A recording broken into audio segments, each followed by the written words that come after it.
They stood at my front door, 3 people I had never seen before, faces set with the kind of certainty that makes you question your own reality. The oldest, a woman with a clipboard, didn't bother with introductions. She simply said, "We need your keys. This house isn't yours anymore." The words didn't make sense, but the threat in her tone was unmistakable. I kept my hand on the door, steady. I had signed every document, paid every fee, and waited years for this place. This was my home. I asked them to explain, but they only repeated their demand, louder this time. The youngest, a man in a faded jacket, stepped closer, blocking my view of the street. His voice was low, almost apologetic. "It's nothing personal. We just need you to cooperate." I felt the pressure of their presence, the way they crowded the entry, trying to make me feel small. But I wouldn't move. I told them I owned the house, that I had proof. The woman with the clipboard smiled, thin and dismissive. "Paperwork can be forged. We have our own documents." She waved a folder in my face, but didn't let me see what was inside. My heart pounded, but I refused to step back. I asked them to leave, told them I would call the police. The man in the jacket shrugged, as if this was all routine. "You can try, but it won't change anything." I closed the door, locked it, and leaned against the wood, listening to their muffled voices arguing outside. My hands shook, but I dialed the police anyway, voice steady as I explained the situation. The dispatcher promised to send someone, but I could hear the doubt in her tone. I paced the hallway, replaying the confrontation in my mind. Every detail felt sharp, every word etched into my memory. I checked the locks, double-checked the windows, trying to convince myself I was safe, but their voices lingered, echoing in the silence. I thought about calling a lawyer, but it was late and I didn't know who to trust. I sat at the kitchen table, staring at the deed with my name printed in bold letters. I had worked for this house, sacrificed for it. No one was going to take it from me. The police arrived an hour later, 2 officers in crisp uniforms. I explained everything, showed them my documents, pointed out the group still waiting across the street. The officers listened, took notes, but their questions made me uneasy. Had I ever missed a payment? Was there any dispute with the previous owner? Had I received any strange letters? I answered honestly, but their skepticism was obvious. They spoke to the group outside, then returned with more questions. The woman with the clipboard claimed I was squatting, that the sale was a sham. She had papers, signatures, even a witness. The officers said it was a civil matter, not a crime. They couldn't force anyone to leave, but they advised me to stay calm and contact a lawyer. I watched them drive away, feeling more alone than ever. The group lingered, watching my windows, making calls. I drew the curtains, heart racing. I called a lawyer the next morning, explaining everything. He listened, asked for copies of my documents, and promised to look into it. He warned me it could take weeks, maybe months to resolve. I felt the weight of uncertainty settle on my shoulders. Days passed. The group returned every morning, standing on the sidewalk, sometimes knocking, sometimes just watching. Neighbors began to notice, whispering as they walked by. I felt their eyes on me, their curiosity turning to suspicion. I stopped answering the door, stopped leaving the house, except for essentials. My world shrank to these walls, this fight. I started documenting everything: dates, times, faces, words. My phone filled with photos and notes. I sent everything to my lawyer, hoping it would help. Sleep became impossible. Every sound outside made me jump. I replayed the confrontation over and over, searching for some mistake, some clue. I wondered if I should give up, find another place, start over. But every time I thought about leaving, I remembered what this house meant to me. It wasn't just bricks and mortar. It was proof of everything I had survived, everything I had built. I couldn't let them take it. One morning, I found a notice taped to my door. It was an official-looking document, full of legal terms I barely understood. My lawyer explained it was an attempt to force me out through the courts. He told me not to panic, that we had a case, but I could hear the uncertainty in his voice. I felt trapped, caught in a battle I never asked for. The group watched from across the street, waiting for me to break, but I didn't. I started gathering evidence, talking to neighbors, digging through every piece of paperwork I owned. I refused to be intimidated. If they wanted a fight, I would give them one. This was my home, and I was not leaving. The days blurred into each other, each one marked by the same routine. The group returned, sometimes with new faces, always with the same demand. I kept my phone charged, ready to record every encounter. My lawyer advised me to document everything. So I did. Every knock, every shouted threat, every piece of paper slipped under my door became evidence. I started a folder on my computer, labeling files with dates and times, determined not to miss a single detail. The pressure grew. I could feel it in the way neighbors avoided my gaze, in the silence that followed me down the street. Some whispered that I was in trouble. Others speculated about what I had done to deserve this. I tried to ignore the rumors, but they crept in, feeding my anxiety. I stopped going out unless absolutely necessary. The world outside my door felt hostile, unpredictable. My lawyer called with updates, but progress was slow. The group's documents were elaborate, filled with signatures and stamps. He explained that property disputes could drag on for months, sometimes years. I asked if I could lose the house. He didn't promise anything. We have a strong case, but nothing is certain. Stay vigilant. Don't engage with them directly. His words stayed with me, a warning and a comfort. One morning, I woke to find graffiti sprayed across my garage door. Words meant to shame, to frighten. I took photos, sent them to my lawyer, and called the police. They came, took a report, but offered little else. It's probably just kids, one officer said, but I saw the group watching from across the street, their faces unreadable. The sense of invasion was overwhelming. My home, once a sanctuary, now felt like a target. I tried to keep my routine, but sleep was elusive. I spent nights at the kitchen table, reviewing documents, searching for any flaw in my paperwork. I replayed every conversation with the previous owner, every signature, every payment. I needed to be sure, to find reassurance in the details. My lawyer encouraged me to stay strong, to trust the process. But trust was hard to come by. The group's tactics shifted. They started leaving notes, some threatening, others pleading. One was handwritten shaky, "We just want what's ours." Another was typed, legalistic, full of accusations. I kept them all,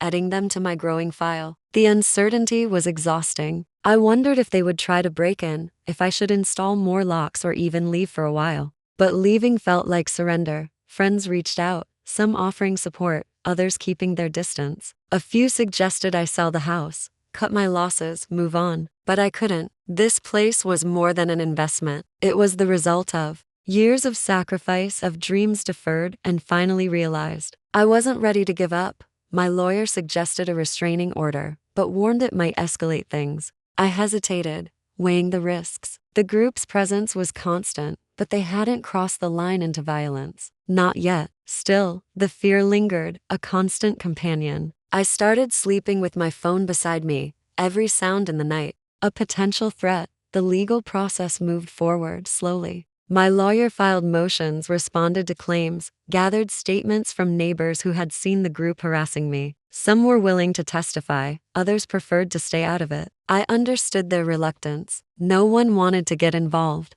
In a dispute that seemed endless, one afternoon, I received a letter from the court. A hearing date had been set. Relief and dread washed over me in equal measure. This was the moment I had been waiting for, but also the one I feared. I called my lawyer, who explained what to expect. We would present our evidence, challenge their claims, and hope the judge would see the truth. It sounded simple, but I knew it wouldn't be.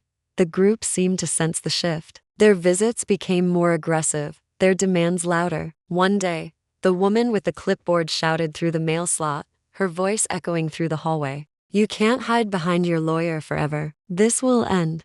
I didn't respond. I recorded her words, saved the file, edited it to my evidence.as. The hearing approached. My anxiety grew. I rehearsed my statements, organized my documents, tried to prepare for every possibility. I knew the outcome would shape my future, that everything I had worked for was on the line. But I also knew I wasn't alone. My lawyer, a few supportive neighbors, and the quiet strength I had discovered in myself were with me. I looked at the house, at the walls I had painted, the floors I had cleaned, the memories I had started to build. I remembered why I had fought so hard to be here. I wasn't just defending a property. I was defending my right to belong, to claim a space in the world. No matter what happened next, I was determined to stand my ground. The day of the hearing arrived, and with it a sense of finality I had not felt before. I woke early, unable to eat, my mind replaying every moment since the first confrontation. My lawyer met me outside the courthouse, his calm presence, a small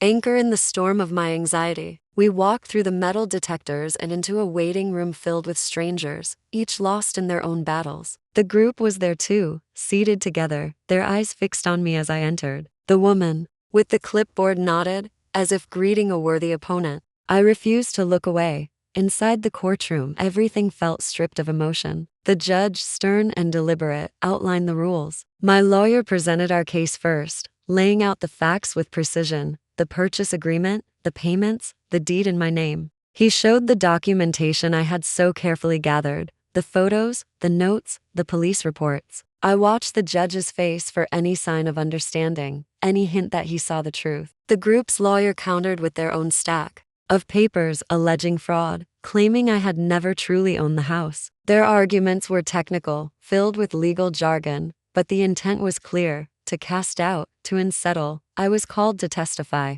My hands trembled as I took the stand, but I spoke clearly, recounting every step I had taken to secure the house. I explained the harassment, the threats, the fear that had become a constant presence in my life. The judge listened, taking notes, occasionally asking questions. I answered as honestly as I could, refusing to let my voice waver. The group's lawyer tried to trip me up, questioning my memory, suggesting I had missed something crucial. I stood my ground, repeating what I knew to be true. The group testified next. Their stories were rehearsed, their tone confident. They insisted the sale was invalid, that I was an intruder. The woman with the clipboard produced documents I had never seen before: contracts with unfamiliar signatures, letters from supposed witnesses. My lawyer objected, challenging the authenticity of their evidence. The judge examined each piece, asking pointed questions. Tension filled the room, every word weighed and measured. Hours passed. The hearing stretched into the afternoon, both sides presenting their arguments, challenging each other's claims. I watched the judge, searching for any sign of which way he might lean. My lawyer remained composed, countering every accusation, highlighting the inconsistencies in the group's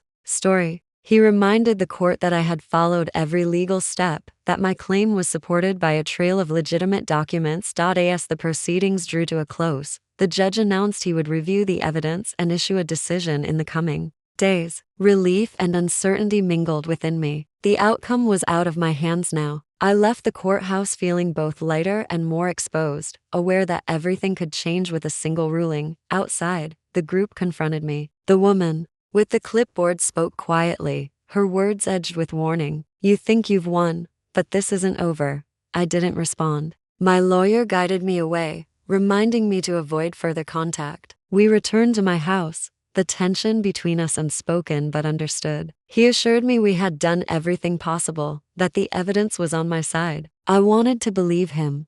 The days that followed were a test of patience. I tried to return to some semblance of normalcy, but the uncertainty was suffocating. The group continued their vigil across the street, their presence a constant reminder that nothing was settled. I avoided the windows, focused on small tasks, anything to distract myself from the waiting. Friends checked in, offering encouragement, but I struggled to accept their optimism. I had learned not to trust hope too easily. Then, late one afternoon, my lawyer called. The judge had reached a decision. My heart pounded as he explained. The court recognized my ownership of the house, dismissed the group's claims, and issued a restraining order against them. The relief was overwhelming, but it was tempered by exhaustion. I thanked my lawyer. Barely able to process the news, that evening, I watched from behind the curtain as the group packed up and left. Their departure was quiet, almost anticlimactic. I stood in the hallway, keys in hand, feeling the weight of the past weeks lift, replaced by something unfamiliar.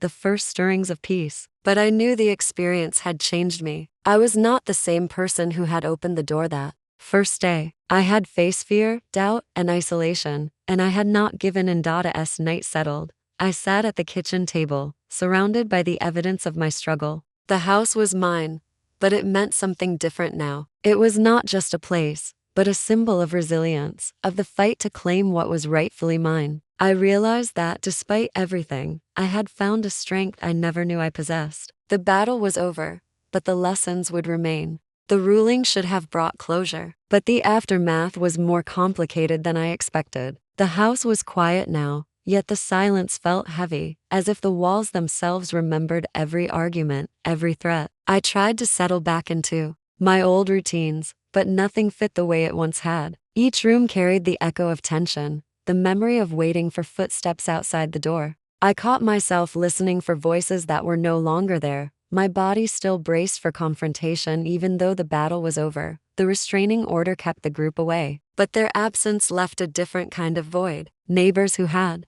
once avoided me now offered hesitant greetings, some apologizing for their silence, others pretending nothing had happened. I accepted their kindness, but trust was slow to return. The ordeal had changed the way I saw my surroundings. I noticed every glance, every whisper, wondering who had believed me and who had not. The house, once a symbol of achievement, now felt like a fortress I had to defend. My lawyer encouraged me to move forward, to reclaim my life. He suggested I host a small gathering, invite friends and neighbors, remind myself that this place was meant for living, not hiding. The idea felt strange, but I agreed. Planning the event gave me something to focus on, a reason to open the doors again. I spent hours cleaning, rearranging furniture, trying to erase the traces of fear. I wanted the house to feel like mine again, not just in name, but in spirit. On the day of the gathering, I stood by the window, watching as people arrived. Some brought food,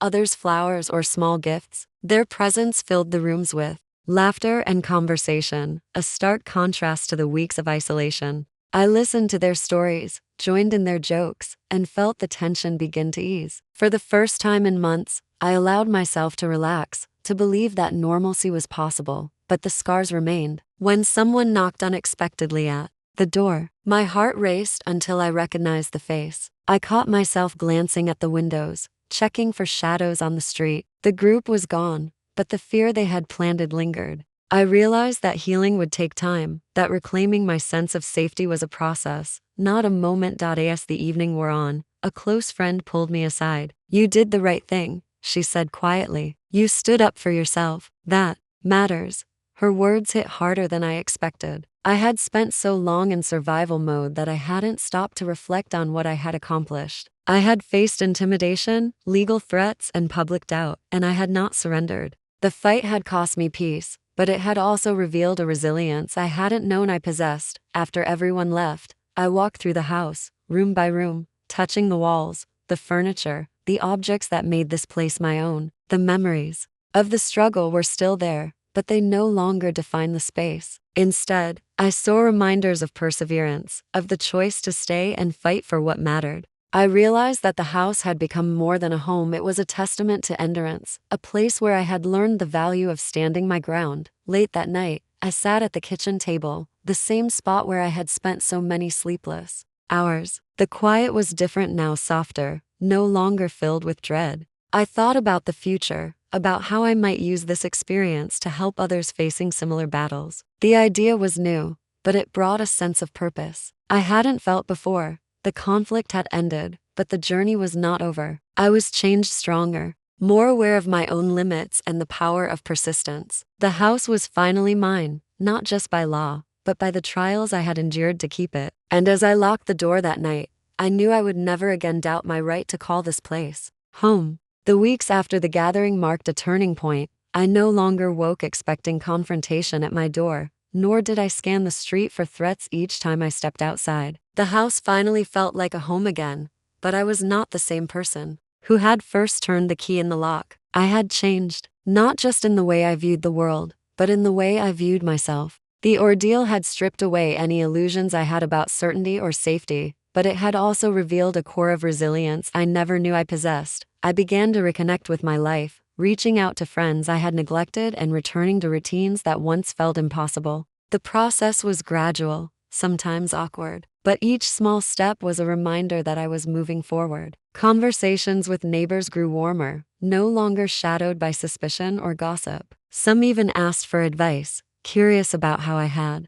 managed to stand my ground when so many would have given up. I shared what I could, careful not to let bitterness color my words. I wanted to remember this chapter as one of strength, not just struggle. There were moments when the past intruded, an unexpected knock, a letter from the court confirming the restraining order, a memory triggered by a sound or a phrase. But these moments no longer define my days. I learned to acknowledge the fear without letting it control me. I kept my documentation organized, my lawyer's number saved, but I no longer lived in a state of constant alert. The house, once a battleground, became a place of recovery. With time, I found myself reflecting on what the fight had meant. It was never just about bricks and walls. It was about dignity, about the right to claim a space in the world and refuse to be erased. I realized that my story was not unique. Others faced similar battles, often with fewer resources or less support. I began volunteering at a local community center, offering guidance to those navigating legal disputes or housing insecurity. Sharing my experience gave new meaning to what I had endured. It transformed pain into purpose. One evening, as I sat in the living room, I looked around at the photos, the books, the small details that made the house mine. The silence was peaceful, not oppressive. I thought about the first day, the confrontation at the door, the fear that had nearly driven me away. I remembered the exhaustion, the doubt, the nights spent questioning every decision. But I also remembered the determination that had kept me here, the quiet resolve that had grown stronger with every challenge. The journey had demanded more than I ever expected, but it had also given me more than I could have imagined. I had learned to trust myself, to seek help when needed, and to believe in the value of persistence. The people who had tried to take my home were gone, but the lessons remained. I knew there would be other challenges ahead, but I faced them now with a sense of calm that came from having survived the worst. As the days passed, I continued to build a life within these walls. I hosted friends, celebrated milestones, and found joy in the ordinary. The house was no longer just a symbol of what I had achieved, but a testament to what I had overcome. It stood as proof that even when everything is threatened, it is possible to fight back, to reclaim what is yours, and to emerge stronger on the other side. Looking back, I understood that the battle for my home was also a battle for my identity. It forced me to confront my fears, to make difficult choices, and to redefine what it meant to belong. In the end, I did not just keep my house, I found a deeper sense of self, forged in adversity and shaped by resilience. And as I turned out the lights each night, locking the door behind me, I felt a quiet pride in knowing that I had not only defended my home, but had truly made it my own.